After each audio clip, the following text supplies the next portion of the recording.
Capítulo 48. Sensibilidades somáticas, 2.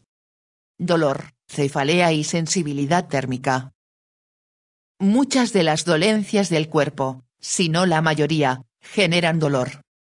Además, la capacidad para diagnosticar las diferentes enfermedades depende en gran medida de los conocimientos que posea un médico sobre las diversas cualidades del dolor. Por estas razones, la primera parte de este capítulo está dedicada básicamente al dolor y a los fundamentos fisiológicos de algunos fenómenos clínicos asociados a él. El dolor constituye un mecanismo de protección. El dolor aparece siempre que cualquier tejido resulta dañado y hace que el individuo reaccione apartando el estímulo doloroso. Incluso una actividad tan sencilla como estar sentado durante un periodo prolongado sobre el isquion puede provocar una destrucción tisular debido a la ausencia de flujo sanguíneo en la piel que quede comprimida por el peso del cuerpo. Cuando la piel comienza a doler a raíz de la isquemia, la persona normalmente cambia el apoyo del peso inconscientemente. Pero alguien que haya perdido la sensibilidad dolorosa, como sucede después de una lesión en la médula espinal, no llega a sentir este efecto y por tanto, no se mueve. Esto pronto deriva en una excoriación y en la descamación total de la piel en las zonas de presión. Tipos de dolor y sus cualidades, dolor rápido y dolor lento. El dolor se ha clasificado en dos tipos fundamentales, dolor rápido y dolor lento. El dolor rápido se siente en cuestión de 0,1 segundo después de haber aplicado el estímulo correspondiente, mientras que el dolor lento no empieza hasta pasado un mínimo de 1 segundo y a continuación crece con lentitud a lo largo de muchos segundos y en ocasiones hasta minutos. Durante el desarrollo de este capítulo veremos que son diferentes las vías de conducción para estos dos tipos de dolor y que cada una de ellas posee unas cualidades específicas. El dolor rápido también se describe con otros muchos nombres alternativos, como dolor intenso, dolor punzante, dolor agudo y dolor eléctrico. Este tipo de dolor se siente cuando se clava una aguja en la piel, cuando se corta con un cuchillo o cuando sufre una quemadura intensa. También se percibe cuando la piel se ve sometida a una sacudida eléctrica. El dolor rápido y agudo no se siente en los tejidos más profundos del organismo. El dolor lento también se designa con muchos nombres, entre ellos dolor lento urente, dolor sordo, dolor pulsátil, dolor nauseoso y dolor crónico. Este tipo de dolor suele ir asociado a una destrucción tisular. Tiene la capacidad de propiciar un sufrimiento casi insoportable y prolongado. Puede darse en la piel y casi también en cualquier tejido u órgano profundo. Receptores para el dolor y su estimulación. Los receptores para el dolor son terminaciones nerviosas libres. Los receptores para el dolor de la piel y de otros tejidos siempre son terminaciones nerviosas libres. Se encuentran extendidos por las capas superficiales de la piel así como en ciertos tejidos internos, como el periósteo, las paredes arteriales, las superficies articulares y las hoces y la tienda en la bóveda craneal. La mayor parte de los demás tejidos profundos no reciben más que terminaciones dispersas para el dolor. No obstante, cualquier daño tisular generalizado puede acumularse hasta originar el tipo de dolor sordo, crónico y lento en la mayoría de estas zonas. 3 tipos de estímulos excitan los receptores para el dolor: mecánicos, térmicos y químicos. El dolor puede despertarse por múltiples tipos de estímulo. En conjunto, se dividen en estímulos dolorosos mecánicos, térmicos y químicos. A grandes rasgos, el dolor rápido se suscita a partir de los tipos de estímulo mecánico y térmico, mientras que el dolor lento puede surgir con cualquiera de los 3.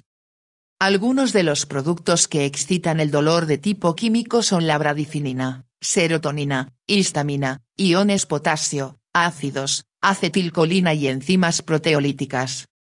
Además, las prostaglandinas y la sustancia P favorecen la sensibilidad de las terminaciones para el dolor, pero no las activan directamente. Los compuestos químicos resultan especialmente importantes para estimular el tipo de dolor lento y molesto que ocurre después de una lesión tisular. Naturaleza no adaptativa de los receptores para el dolor. Al revés que la mayoría de los otros receptores sensitivos del cuerpo, la adaptación de los receptores para el dolor es muy escasa y a veces nula en absoluto. En realidad, bajo ciertas condiciones, la excitación de las fibras para el dolor crece cada vez más, sobre todo en el tipo lento, sordo, nauseoso, si el estímulo doloroso persiste. Este aumento de la sensibilidad en los receptores para el dolor se llama hiperalgesia. Puede comprenderse con rapidez la importancia que tiene esta falta de adaptación, pues permite que el dolor mantenga informada a la persona de la existencia de un estímulo perjudicial para los tejidos mientras su origen siga presente. Velocidad de la lesión tisular como estímulo para el dolor. Cualquier persona media empieza a percibir dolor cuando la piel se calienta por encima de 45 grados centígrados, según se muestra en la figura 48.1. Esta también es la temperatura a la que comienzan a dañarse los tejidos por el calor. En efecto, al final acabarán quedando destruidos si la temperatura permanece por encima de este nivel indefinidamente.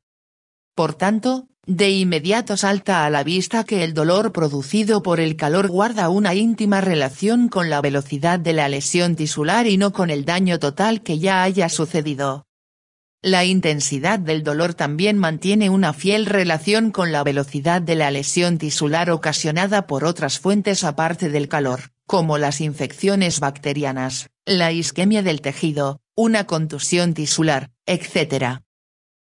Importancia especial de los estímulos dolorosos químicos durante la lesión tisular. Los extractos de tejido dañado provocan un dolor intenso cuando se inyectan bajo la piel normal.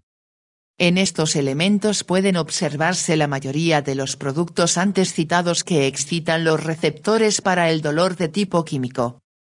Una sustancia que parece más dolorosa que las demás es la bradicinina. Muchos investigadores han propuesto que este podría ser el agente con una mayor responsabilidad sobre el dolor generado después de un daño tisular. Asimismo, la intensidad dolorosa mantiene una relación con el incremento local en la concentración de los iones potasio o con la elevación de las enzimas proteolíticas que ataquen directamente las terminaciones nerviosas y despierten dolor al volver más permeables las membranas de los nervios a los iones. La isquemia tisular como causa de dolor. Cuando queda bloqueado el flujo sanguíneo hacia un tejido, este suele volverse muy doloroso en cuestión de unos minutos. Cuanto mayor sea el metabolismo de este tejido, más rápida será la aparición del dolor. Por ejemplo, si se coloca un manguito para la presión arterial alrededor del brazo y se hincha hasta que cesa el flujo de sangre arterial, el ejercicio de los músculos del antebrazo a veces puede originar un dolor muscular en un plazo de 15 a 20 segundos. Si no se realiza esta acción, el dolor puede tardar de 3 a 4 minutos en surgir, aunque el flujo de sangre al músculo siga siendo nulo. Una de las causas propuestas para explicar el dolor que existe durante la isquemia es la acumulación de grandes cantidades de ácido láctico en los tejidos, surgido a raíz del metabolismo anaerobio, metabolismo sin oxígeno. También es probable que otros productos químicos, como la bradicinina y las enzimas proteolíticas, se formen en los tejidos debido al daño celular y que su presencia, sumada a la del ácido láctico, estimule las terminaciones nerviosas para el dolor. El espasmo muscular como causa de dolor. El espasmo muscular también es una causa frecuente de dolor y representa el fundamento de muchos síndromes clínicos dolorosos. En este caso, probablemente obedece en parte al efecto directo que ejerce el espasmo muscular sobre la estimulación de los receptores para el dolor mecanosensibles, pero también podría desprenderse del efecto indirecto causado por este fenómeno al comprimir los vasos sanguíneos y generar una isquemia. Por añadidura, el espasmo acelera el metabolismo del tejido muscular, lo que acentúa aún más la isquemia relativa, y crea las condiciones ideales para la liberación de sustancias químicas inductoras de dolor. Vías dobles para la transmisión de las señales de dolor en el sistema nervioso central.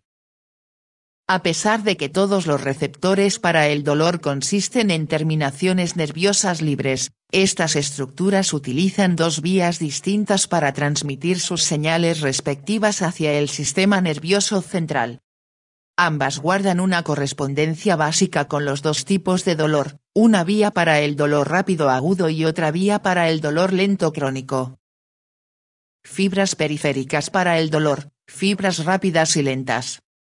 Las señales correspondientes al dolor rápido agudo nacen con estímulos dolorosos de tipo mecánico o térmico. Su transmisión sigue los nervios periféricos hasta la médula espinal a través de pequeñas fibras de tipo A, delta, a una velocidad entre 6 y 30 metros por segundo.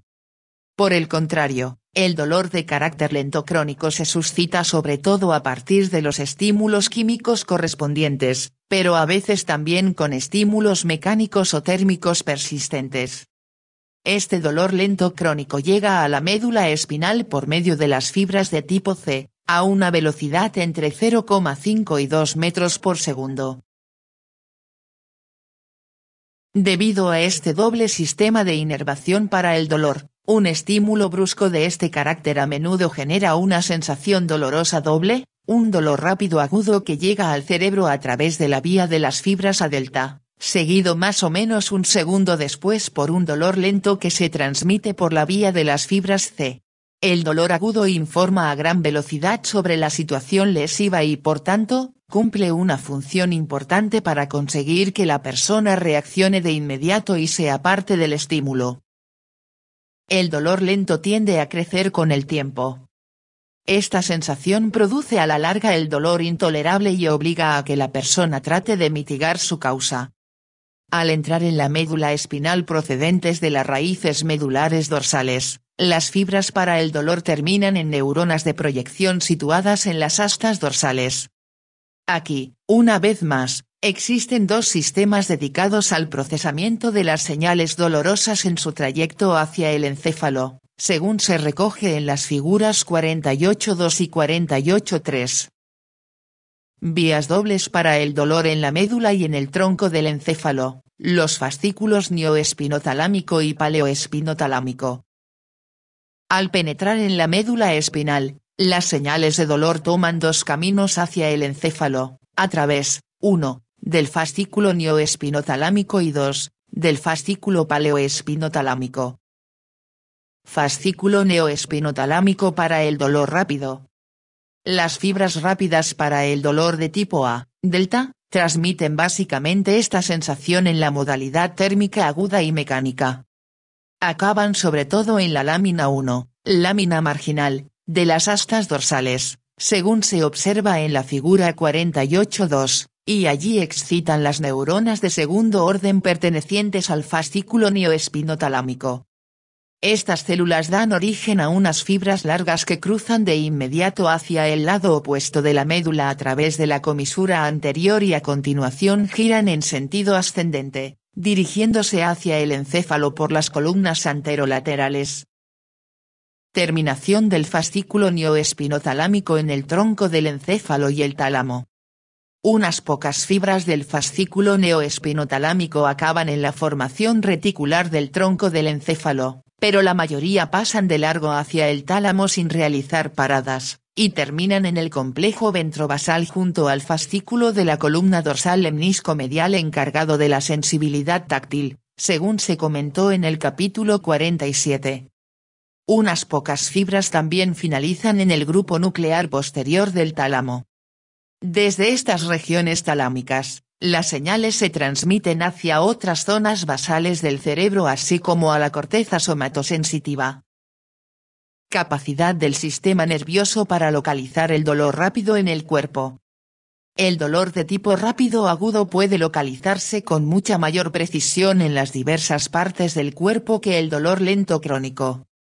Sin embargo, cuando no se estimulan más que los receptores para el dolor, sin una activación simultánea de los receptores táctiles, incluso el dolor rápido puede estar poco localizado, muchas veces solo con un margen de unos 10 centímetros alrededor de la zona en cuestión. Con todo, si la estimulación afecta a la vez a los receptores táctiles que activan el sistema de la columna dorsal lemnisco-medial, la localización puede ser prácticamente exacta. Glutamato, el neurotransmisor más probable de las fibras para el dolor rápido de tipo A, delta. Se piensa que el glutamato es la sustancia neurotransmisora segregada en la médula espinal por las terminaciones de las fibras nerviosas para el dolor de tipo A, delta. Se trata de uno de los transmisores excitadores que recibe un uso más generalizado en el sistema nervioso central, cuya acción normalmente no dura nada más que unos pocos milisegundos. Vía paleoespinotalámica para la transmisión del dolor lento crónico. La vía paleoespinotalámica es un sistema mucho más antiguo y básicamente transmite el dolor procedente de las fibras periféricas de tipo C, dotado de un carácter lento crónico. Aunque también transporta algunas señales correspondientes a las fibras de tipo A, delta. En esta vía, dichas fibras periféricas acaban en la médula espinal casi en su integridad entre las láminas 2 y 3 de las astas dorsales, que en conjunto reciben el nombre de sustancia gelatinosa, según se observa en la fibra de tipo C, más lateral representada en la raíz dorsal de la figura 48.2. A continuación, la mayoría de las señales atraviesan una o más neuronas complementarias de axón corto dentro de las propias astas dorsales antes de entrar sobre todo en la lámina 5, todavía en el asta dorsal. Aquí, las últimas neuronas de la serie dan origen a unos axones largos que en su mayor parte se reúnen con las fibras de la vía para el dolor rápido, atravesando primero la comisura anterior en su camino hacia el lado opuesto de la médula, y ascendiendo después hacia el encéfalo por la vía anterolateral. Sustancia P, el neurotransmisor más probable de las terminaciones nerviosas con un carácter lento crónico de tipo C. Las investigaciones señalan que los terminales de las fibras para el dolor de tipo C, que entran en la médula espinal segregan los transmisores glutamato y sustancia P. El glutamato actúa de manera inmediata y solo dura unos pocos milisegundos. La sustancia P se libera con mucha mayor lentitud, acumulándose su concentración durante un periodo de segundos o incluso de minutos. De hecho, se ha propuesto que la sensación dolorosa doble que se percibe después de un pinchazo podría derivar en parte de la circunstancia de que el glutamato proporciona el componente que le corresponde con mayor rapidez, mientras que el de la sustancia P llega más rezagado. Con independencia de los detalles aún sin conocer, parece claro que el glutamato es el neurotransmisor implicado más a fondo en enviar el dolor rápido hacia el sistema nervioso central, y que la sustancia P se ocupa del dolor lento crónico. Proyección de la vía paleoespinotalámica, señales de dolor lento crónico, hacia el tronco del encéfalo y el tálamo. La vía paleoespinotalámica lenta crónica presenta un final amplio en el tronco del encéfalo, por toda la gran zona sombreada de la figura 48.3. Únicamente de 1/10 a 1/4 parte de las fibras continúan su trayecto hacia el tálamo. En vez de esto, la mayoría acaban en una de las tres áreas siguientes: 1. Los núcleos de la formación reticular del bulbo raquídeo, la protuberancia y el mesencéfalo; 2. La región tectal del mesencéfalo profunda a los colículos superiores e inferiores; o 3. La zona gris periacueductal que rodea al acueducto de Silvio.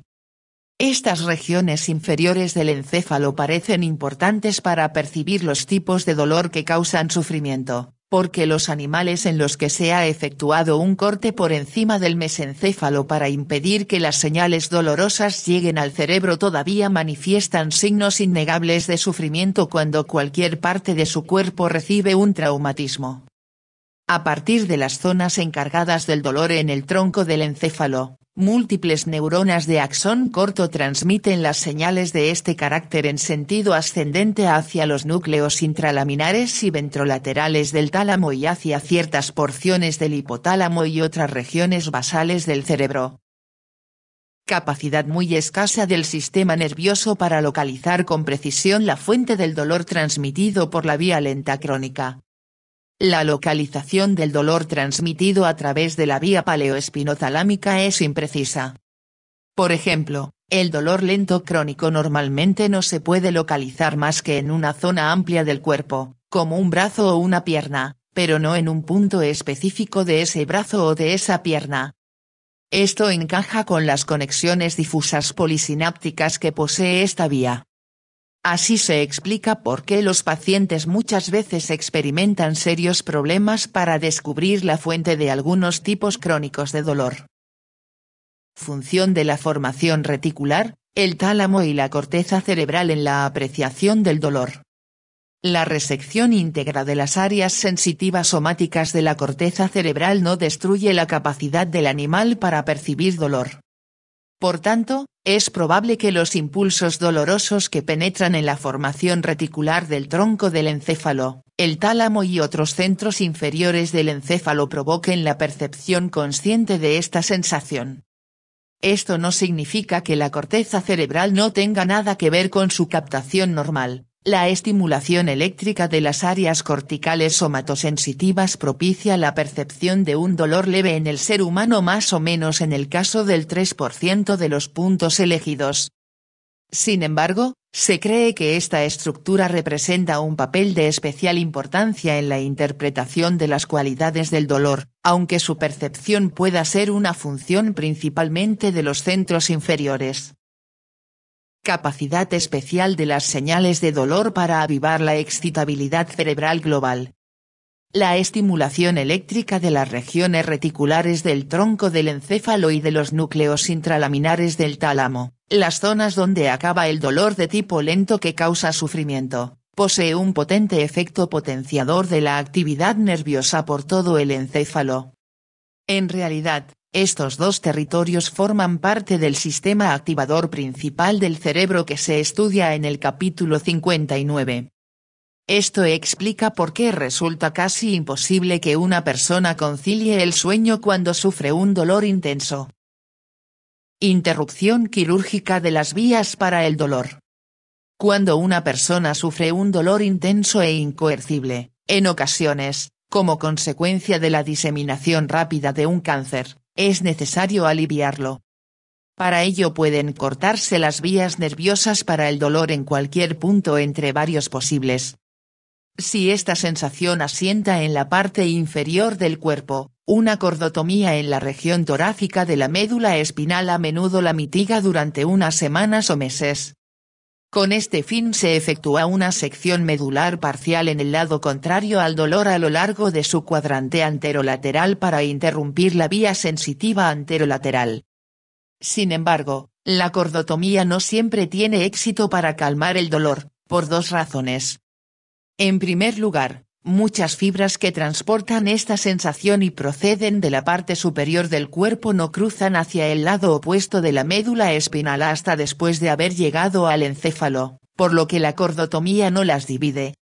En segundo lugar, el dolor suele volver varios meses más tarde, en parte como consecuencia de la sensibilización experimentada por otras vías que en condiciones normales son demasiado tenues como para resultar eficaces. Por ejemplo, las vías dispersas por el cordón dorsolateral. Otro método operatorio experimental para atenuar el dolor ha consistido en cauterizar las regiones específicas encargadas de esta función en los núcleos intralaminares del tálamo, lo que normalmente remedia los tipos de dolor que generan sufrimiento mientras deja intacta la apreciación personal del dolor agudo, que representa un importante mecanismo protector. Sistema de supresión del dolor, analgesia, en el encéfalo y en la médula espinal. El grado con el que cada persona reacciona frente al dolor varía tremendamente. Esto obedece en parte a una propiedad que posee el encéfalo en sí mismo para suprimir la entrada de señales dolorosas al sistema nervioso mediante la activación de un mecanismo para controlar el dolor, llamado sistema de analgesia. El sistema de analgesia está representado en la figura 48.4. Consta de tres componentes fundamentales: 1. la región gris periacueductal y las áreas periventriculares del mesencéfalo y la parte superior de la protuberancia que rodean al acueducto de Silvio y a las porciones del tercer y del cuarto ventrículos. Desde estas zonas, las neuronas envían señales hacia, 2, el núcleo magno del rafe, un núcleo delgado de la línea media situado en las partes inferiores de la protuberancia y superior del bulbo raquídeo, y el núcleo reticular paragigantocelular, que ocupa una posición lateral en este último. A partir de estas estructuras, se transmiten señales descendentes de segundo orden por las columnas dorsolaterales de la médula espinal hacia, 3, un complejo inhibidor del dolor localizado en las astas dorsales de la médula espinal. A este nivel, las señales analgésicas tienen la capacidad de bloquear el dolor antes de su transmisión hacia el encéfalo. La estimulación eléctrica de la región gris periacueductal o del núcleo magno del rafe es capaz de suprimir muchas señales de dolor potentes que penetran a través de las raíces medulares dorsales. Asimismo, la activación de regiones que excitan la región gris periacueductal a niveles aún más altos del cerebro también puede suprimir el dolor. Entre ellas se cuentan, 1, los núcleos periventriculares del hipotálamo, que quedan adyacentes al tercer ventrículo, y 2, en menor medida, el fascículo prosencefálico medial, también en el hipotálamo. Diversas sustancias transmisoras participan en el sistema analgésico, especialmente la encefalina y la serotonina. Muchas fibras nerviosas derivadas de los núcleos periventriculares y de la región gris periacueductal segregan encefalina en sus terminaciones. Por tanto, según se observa en la figura 48.4, las terminaciones de numerosas fibras en el núcleo magno del rafe liberan encefalina al ser estimuladas. Las fibras nacidas en esta zona envían señales hacia las astas dorsales de la médula espinal para segregar serotonina en sus terminaciones. La serotonina hace que las neuronas medulares locales liberen también encefalina. Se cree que la encefalina propicia una inhibición presináptica y postsináptica de las fibras para el dolor de tipo C, y A delta, al hacer sinapsis en las astas dorsales. Por tanto, el sistema de analgesia es capaz de bloquear las señales de dolor en su punto de entrada inicial a la médula espinal. En realidad, también puede hacerlo sobre muchos reflejos medulares locales derivados de las señales dolorosas, especialmente en el caso de los reflejos de retirada descritos en el capítulo 54. Sistema de opioides cerebrales, endorfinas y encefalinas. Hace más de 40 años se descubrió que la inyección de una cantidad minúscula de morfina en el núcleo periventricular que rodea al tercer ventrículo o en la región gris periacueductal del tronco del encéfalo provoca un grado extremo de analgesia. En los estudios posteriores se ha observado que los productos de tipo morfina, especialmente los opioides, también actúan sobre otros muchos puntos del sistema de analgesia, entre ellos las astas dorsales de la médula espinal.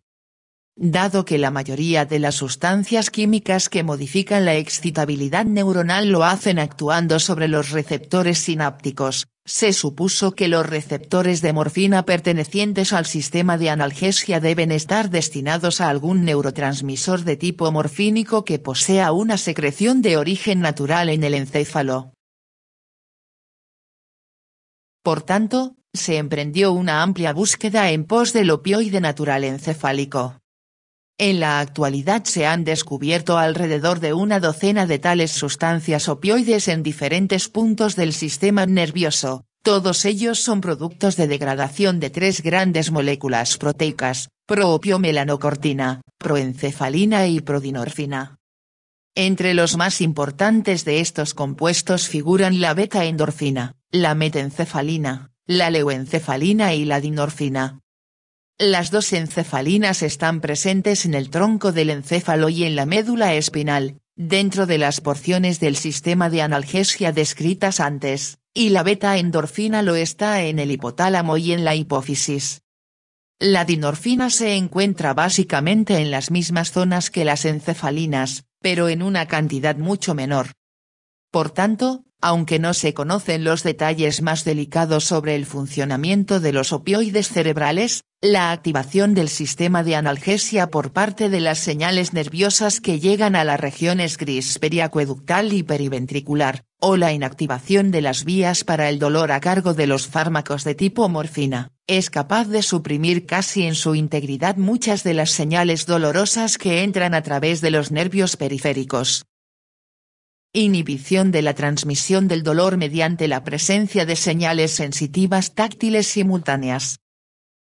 Otro fenómeno importante dentro de la saga para el control del dolor fue el descubrimiento de que la estimulación de las fibras sensitivas grandes de tipo A, beta procedentes de los receptores táctiles periféricos puede deprimir la transmisión de las señales de dolor procedentes de la misma región corporal. Se supone que este fenómeno se produce en virtud de la inhibición lateral local que sucede en la médula espinal. Así se explica por qué una maniobra tan sencilla como rozarse la piel cerca de las zonas dolorosas muchas veces resulta eficaz para calmar el dolor. Y probablemente también explique por qué la aplicación del linimento suele tener una utilidad en dicho sentido. Este mecanismo y la excitación psicógena simultánea del sistema de analgesia central probablemente también representan el fundamento del alivio doloroso logrado por medio de la acupuntura. Tratamiento del dolor mediante estimulación eléctrica. Se han concebido varios procedimientos clínicos para suprimir el dolor mediante una estimulación eléctrica. Los electrodos de estimulación se sitúan en zonas escogidas de la piel o, en alguna ocasión, se implantan sobre la médula espinal, cabe presumir que con el fin de estimular las columnas sensitivas dorsales. En algunos pacientes, los electrodos se han colocado por medios estereotácticos en los núcleos intralaminares correspondientes del tálamo o en la región periventricular o periacueductal del diencéfalo. Después, cada persona puede controlar personalmente el grado de estimulación. En algunos casos se ha descrito un alivio espectacular. Asimismo, también se ha señalado una duración de esta situación hasta de 24 horas simplemente tras unos cuantos minutos de su acción. Dolor referido. Muchas veces una persona siente dolor en una parte del cuerpo situada bastante alejada del tejido que lo origina. Esto se llama dolor referido. Por ejemplo, su presencia en una de las vísceras a menudo queda remitida a una región de la superficie corporal. El conocimiento de sus diversos tipos resulta importante en el diagnóstico clínico porque en muchas dolencias viscerales el dolor referido es el único signo clínico. Mecanismo del dolor referido. La figura 48.5 muestra el mecanismo más probable por el que se producen la mayoría de los dolores referidos. En la imagen se observa que las ramas de las fibras para el dolor visceral hacen sinapsis en la médula espinal sobre las mismas neuronas de segundo orden, 1 y 2, que reciben señales dolorosas desde la piel. Cuando se estimulan estas fibras, las señales de dolor procedentes de las vísceras viajan al menos a través de algunas de las mismas neuronas que conducen esta información desde la piel, y la persona recibe la percepción de que las sensaciones se originan en la propia piel. Dolor visceral. El dolor procedente de las diferentes vísceras del abdomen y del tórax es uno de los escasos criterios que pueden utilizarse para diagnosticar una inflamación visceral, las enfermedades infecciosas y otros padecimientos a este nivel. Muchas veces, las vísceras no poseen receptores sensitivos para ninguna otra modalidad de sensibilidad, salvo el dolor. Asimismo, el dolor visceral difiere del dolor superficial en varios aspectos importantes. Una de las discrepancias más importantes entre el dolor derivado de la superficie y el dolor visceral consiste en que los daños de tipo muy localizado en las vísceras rara vez originan un dolor intenso. Por ejemplo, un cirujano puede dividir el intestino del todo en dos partes con un paciente despierto sin causar un dolor apreciable. En cambio, cualquier fenómeno que produzca una estimulación difusa de las terminaciones nerviosas para el dolor en una víscera provoca un dolor intenso. Por ejemplo, la isquemia ocasionada por la oclusión del riego sanguíneo en una región intestinal amplia estimula muchas fibras difusas para el dolor al mismo tiempo y puede desembocar en un dolor terrible. Causas del dolor visceral verdadero. Cualquier estímulo que excite las terminaciones nerviosas para el dolor en regiones difusas de las vísceras puede suscitar un dolor visceral. Entre los fenómenos que suceden en estas estructuras figura la isquemia de sus tejidos, las lesiones químicas sobre su superficie, los espasmos del músculo liso en una víscera hueca, su dilatación en exceso y el estiramiento del tejido conjuntivo que rodea o está contenido en su seno. En esencia, todo dolor visceral originado en las cavidades torácica y abdominal se transmite a través de fibras pequeñas para el dolor de tipo C, y por tanto, solo puede enviarse esta sensación cuando su índole sea crónica, continua y genere sufrimiento. Isquemia. La isquemia produce un dolor visceral del mismo modo que lo hace en otros tejidos. Se supone que debido a la formación de productos finales del metabolismo ácido o de la degeneración tisular, como bradicinina, enzimas proteolíticas u otros, que estimulan las terminaciones nerviosas para el dolor. Estímulos químicos. A veces, las sustancias perjudiciales pasan desde el tubo digestivo a la cavidad peritoneal. Por ejemplo, el jugo gástrico proteolítico de carácter ácido puede salir a través de una úlcera gástrica o duodenal perforada. Este jugo da lugar a una digestión generalizada del peritoneo visceral, lo que estimula amplias regiones de fibras para el dolor. Normalmente, este fenómeno adquiere una terrible intensidad. Espasmo de las vísceras huecas. El espasmo en una porción del intestino, en la vesícula biliar, en el conducto colédoco, en un urétero o en cualquier otra víscera hueca puede causar dolor, tal vez por la estimulación mecánica de las terminaciones nerviosas de este tipo, o bien podría provocar una reducción del flujo sanguíneo que se dirige al músculo, lo que, sumado a su mayor necesidad metabólica de nutrientes, produce un dolor intenso. A menudo el dolor procedente de una víscera espástica adopta la forma de cólicos, con un agravamiento hasta un grado acusado de intensidad para después calmarse. Este proceso persiste de un modo intermitente, una vez cada varios minutos. Los ciclos intermitentes se deben a los periodos de contracción del músculo liso. Por ejemplo, cada vez que viaja una onda peristáltica a lo largo de un intestino espástico hiperexcitable, se produce un retortijón. Este tipo de dolor cólico sucede con frecuencia en las apendicitis, gastroenteritis, estreñimiento, menstruación, parto, colecistopatía u obstrucción ureteral. Hiperdilatación de una víscera hueca. El llenado extremo de una víscera hueca también puede desembocar en dolor, probablemente debido al hiperestiramiento de los propios tejidos. Asimismo, la hiperdilatación es capaz de colapsar los vasos sanguíneos que rodean a la víscera o que atraviesan su pared, lo que tal vez favorezca el dolor isquémico. Vísceras insensibles. Unas cuantas regiones viscerales son casi completamente insensibles al dolor de cualquier clase. Entre ellas figuran el parénquima hepático y los alvéolos pulmonares. Con todo, la cápsula del hígado es sumamente sensible a un traumatismo directo y al estiramiento, y las vías biliares también lo son al dolor. En los pulmones, aunque los alvéolos sean insensibles al dolor, tanto los bronquios como la pleura parietal son muy sensibles al dolor. Dolor parietal provocado por enfermedades viscerales. Cuando una enfermedad afecta a una víscera, el proceso patológico a menudo se propaga al peritoneo parietal, la pleura o el pericardio. Estas superficies parietales, lo mismo que la piel, reciben una amplia inervación dolorosa de los nervios raquídeos periféricos. Por tanto, el dolor procedente de la pared que cubre a una víscera con frecuencia tiene un carácter agudo.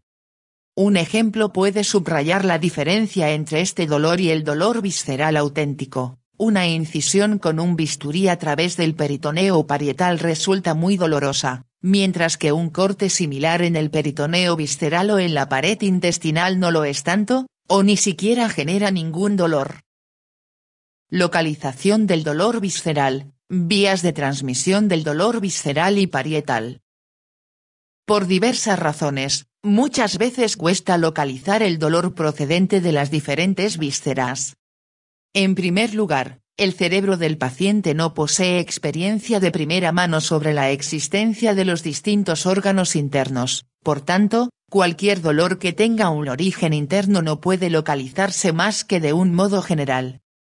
En segundo lugar, las sensaciones abdominales y torácicas se transmiten a través de dos vías hacia el sistema nervioso central, la vía visceral verdadera y la vía parietal.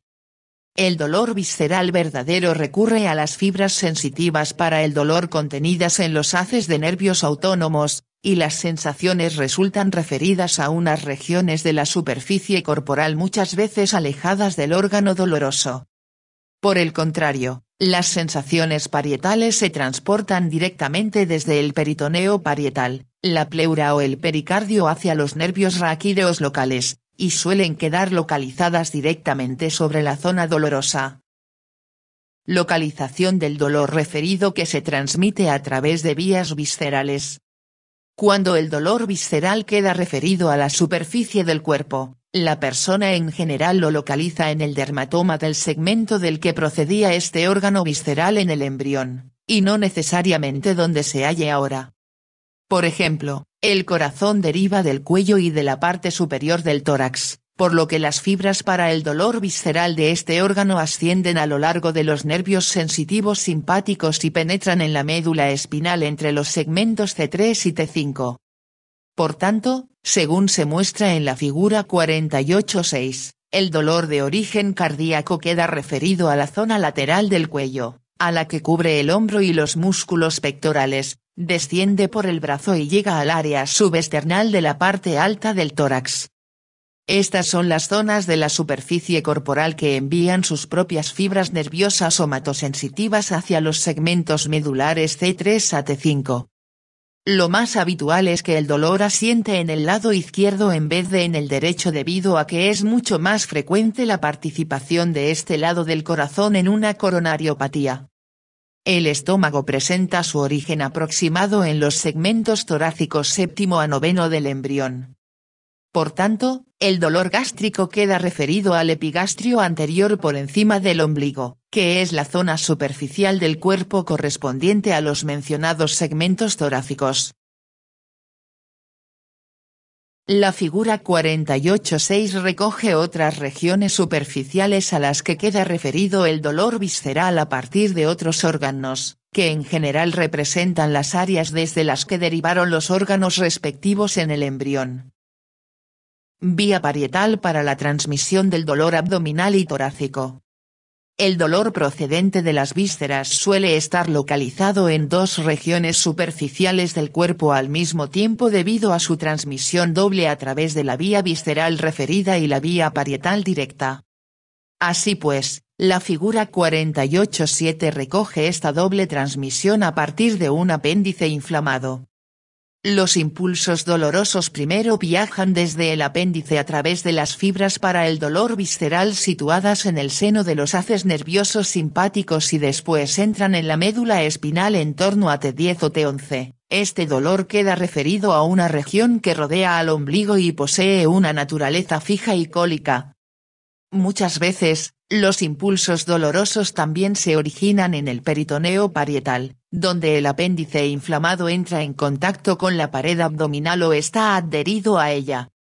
Esto provoca un dolor de tipo agudo directamente sobre el peritoneo irritado en el cuadrante inferior derecho del abdomen. Algunas alteraciones clínicas del dolor y de otras sensibilidades somáticas. Hiperalgesia. Una vía nerviosa para el dolor a veces se vuelve demasiado excitable. Esto da lugar a una hiperalgesia, que significa hipersensibilidad al dolor.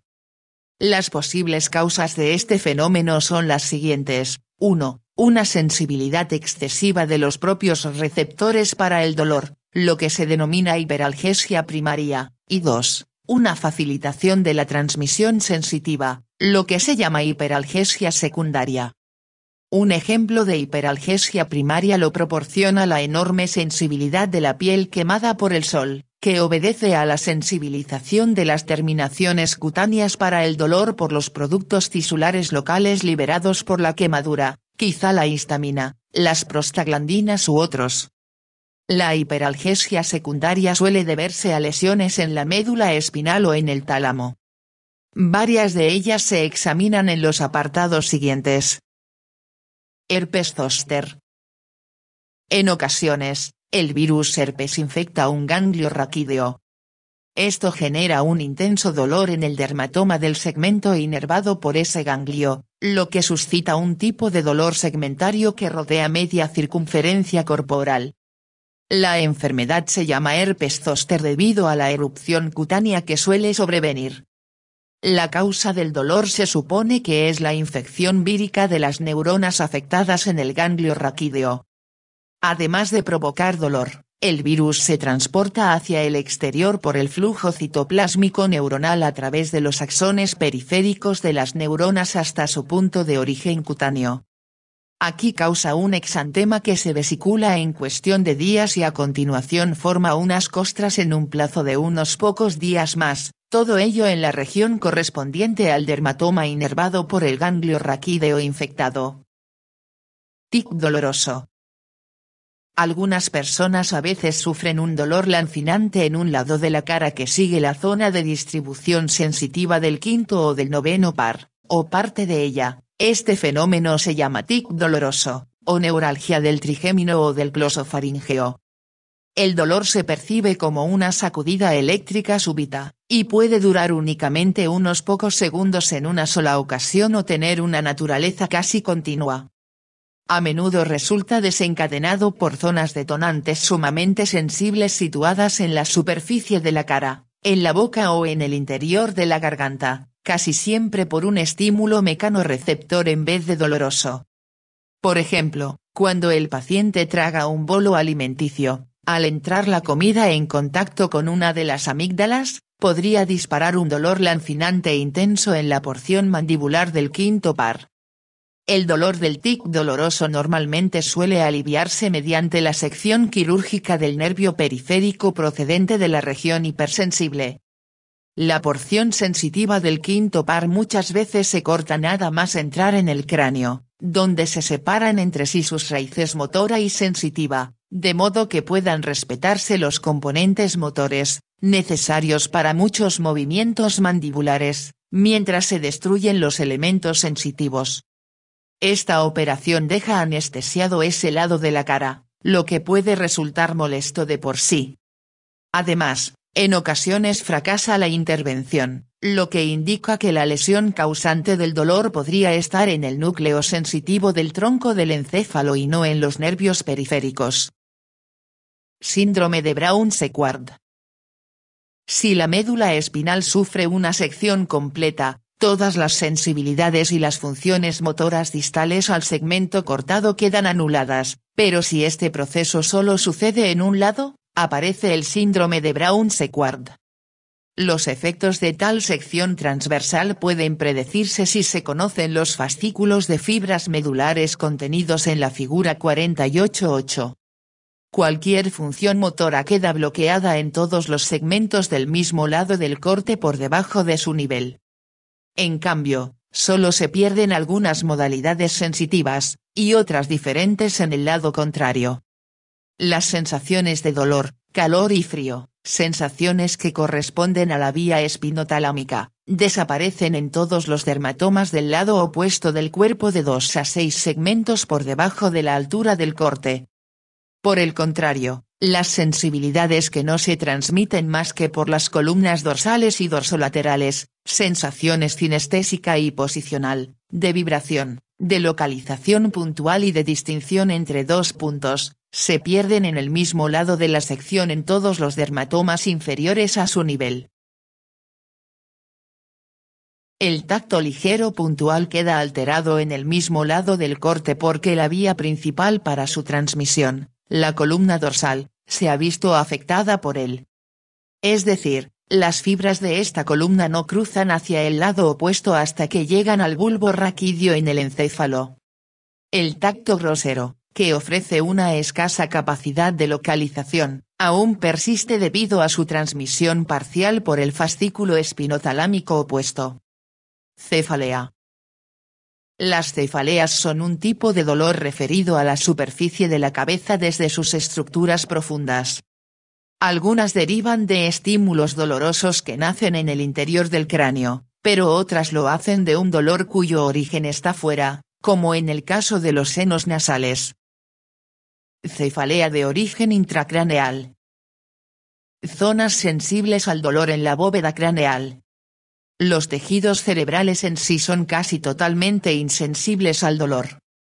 Incluso el corte o la estimulación eléctrica de las áreas sensitivas de la corteza cerebral solo llega a generarlo en ocasiones, en cambio, provoca unos tipos de parestesias en forma de pinchazos sobre la región corporal representada en la porción de la corteza sensitiva estimulada. Así pues, es probable que el dolor correspondiente a la cefalea no esté causado en una gran proporción o en su mayoría por el daño del propio cerebro. Por el contrario, la tracción sobre los senos venosos que rodean al cerebro, la lesión de la tienda o el estiramiento de la duramadre en la base del encéfalo tienen la capacidad de despertar un dolor intenso que se identifica como una cefalea. Asimismo, casi cualquier clase de estímulo que traumatice, aplaste o estire los vasos sanguíneos de las meninges puede causar una cefalea. Una estructura especialmente sensible es la arteria meningea media, y los neurocirujanos se preocupan de anestesiar este vaso específicamente cuando realizan una operación cerebral bajo anestesia local. Zonas de la cabeza a las que queda referida una cefalea intracraneal. La estimulación de los receptores para el dolor situados en la bóveda craneal por encima de la tienda, incluida la cara superior de esta última, desencadena impulsos dolorosos en la porción cerebral del quinto par y por tanto, ocasiona una cefalea referida hacia la mitad anterior de la cabeza en las regiones superficiales inervadas por el componente somatosensitivo del quinto par craneal, según se muestra en la figura 48-9. En cambio, los impulsos dolorosos procedentes de la zona infratentorial penetran en el sistema nervioso central sobre todo a través de los nervios glosofaríngeo, vago y segundo cervical, que también se encargan del cuero cabelludo situado por encima, por detrás y un poco por debajo de la oreja. Estos estímulos dolorosos infratentoriales causan una cefalea occipital referida a la parte posterior de la cabeza. Tipos de cefalea intracraneal. Cefalea de la meningitis. Una de las cefaleas más intensas de todas es la secundaria a la meningitis, proceso que causa una inflamación de todas las meninges, incluidas las áreas sensibles de la duramadre y las que rodean los senos venosos. Esta grave alteración puede provocar una cefalea extrema con dolor referido a toda la cabeza. Cefalea ocasionada por un descenso en la presión del líquido cefalorraquídeo. La retirada de apenas 20 mililitros de líquido del conducto raquídeo, sobre todo si la persona permanece en posición vertical, muchas veces produce una intensa cefalea intracraneal.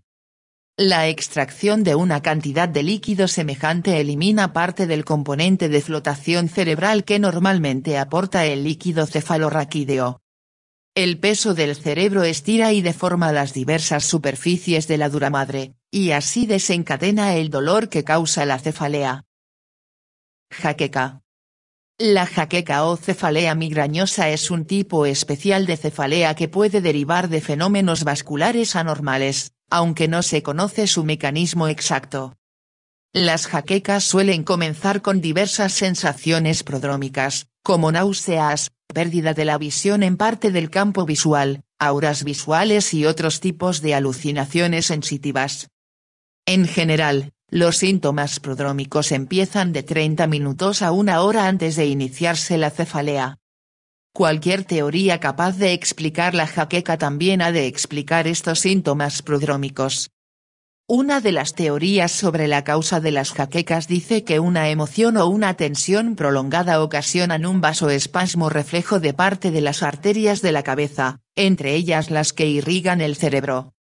En teoría, el vasoespasmo produce una isquemia de ciertas porciones cerebrales, que es la responsable de los síntomas prodrómicos.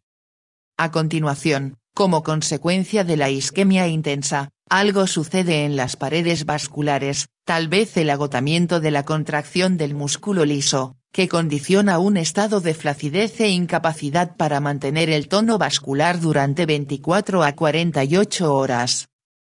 La presión arterial de los vasos hace que se dilaten y palpiten con intensidad, y se propone que el estiramiento excesivo de las paredes arteriales, incluidas algunas arterias extracraneales, como la temporal, despierta el dolor auténtico de las jaquecas. Otras teorías sobre la causa de las jaquecas hablan de la diseminación de la depresión cortical, de alteraciones psicológicas y de un vasoespasmo originado por el exceso local de potasio en el líquido extracelular cerebral. Puede existir una predisposición genética a las jaquecas, pues en el 65 al 90% de los casos se han recogido antecedentes familiares positivos.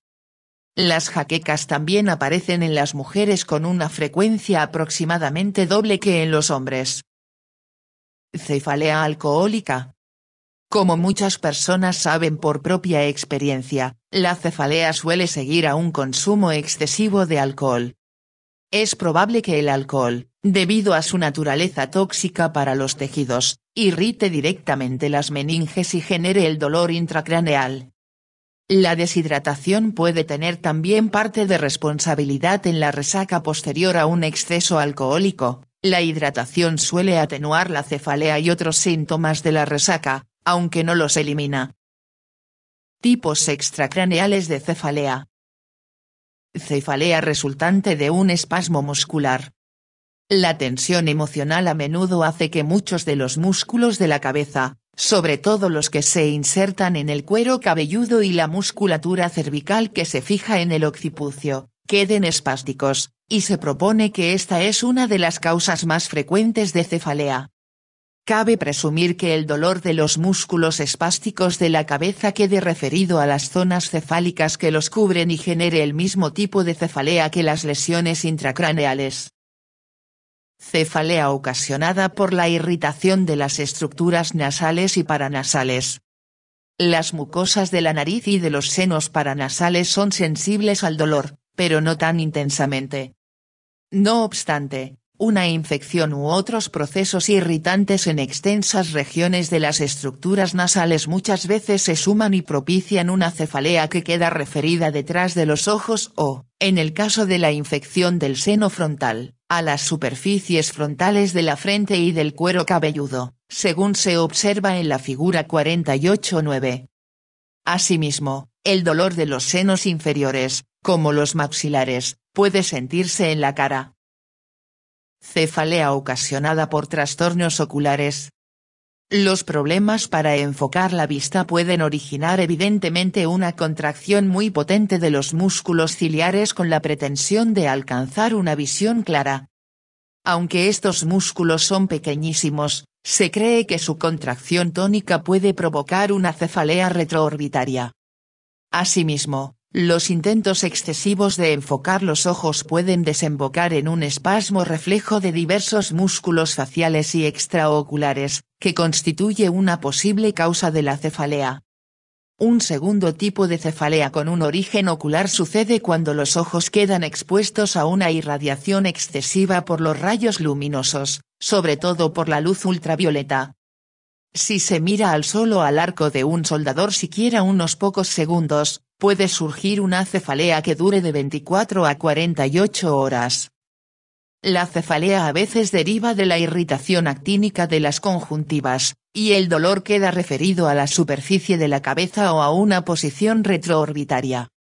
Sin embargo, cuando se enfoca sobre la retina una luz intensa procedente de un arco voltaico o del sol, también es capaz de quemarla, y esto podría ser la causa de la cefalea. Sensibilidad térmica.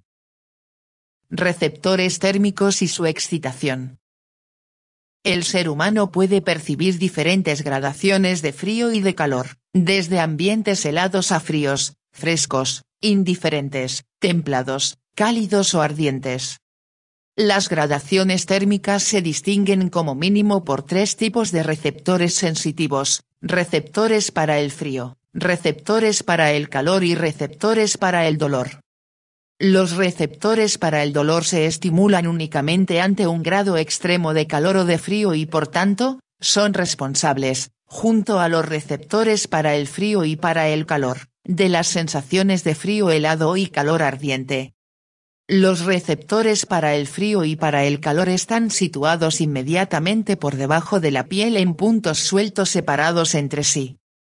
En la mayor parte de las regiones corporales existen de 3 a 10 veces más puntos para el frío que para el calor, y su número varía en las diversas zonas del cuerpo de 15 a 25 puntos para el frío por centímetro cuadrado en los labios hasta 3 a 5 en los dedos de la mano o menos de 1 en algunas áreas superficiales amplias del tronco.